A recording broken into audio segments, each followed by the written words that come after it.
Hi friends, இன்னைக்கு ரொம்பவே ஒரு டெம்டிங் டேஸ்டியான மூலத்தொக்கு எப்படி செய்யலான்றதை குயிக்காக பார்க்கலாம். பேனில் 4லேருந்து 5 ஸ்பூன் தாராளமாக எண்ணெய் ஊற்றிட்டு 2 பெரிய வெங்காயம் பொடியாக கட் பண்ணி சேர்த்துக்கோங்க. வெங்காயம் லைட்டாக வணங்கினதும் 1 ஸ்பூன் இஞ்சி பூண்டு பேஸ்ட்டு தேவையான அளவுக்கு கல் உப்பு சேர்த்து நல்லா வணக்கிக்கலாம். இஞ்சி பூண்டு பேஸ்ட்டோட பச்சை வாசனை கம்ப்ளீட்டாக போனதும் நம்ம 2 தக்காளி நீளவாக்கில் கட் பண்ணி சேர்த்திக்கலாம்.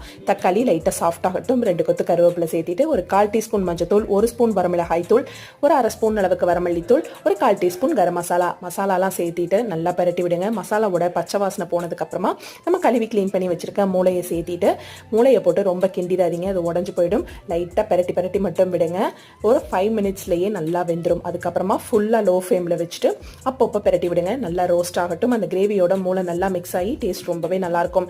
கடைசியாக 1 ஸ்பூன் பெப்பர் சேர்த்திட்டு ஒரு நல்லா கைப்பிடி அளவுக்கு கொத்தமல்லி தலை தூவி சுட சாப்பிட்டு பாருங்க.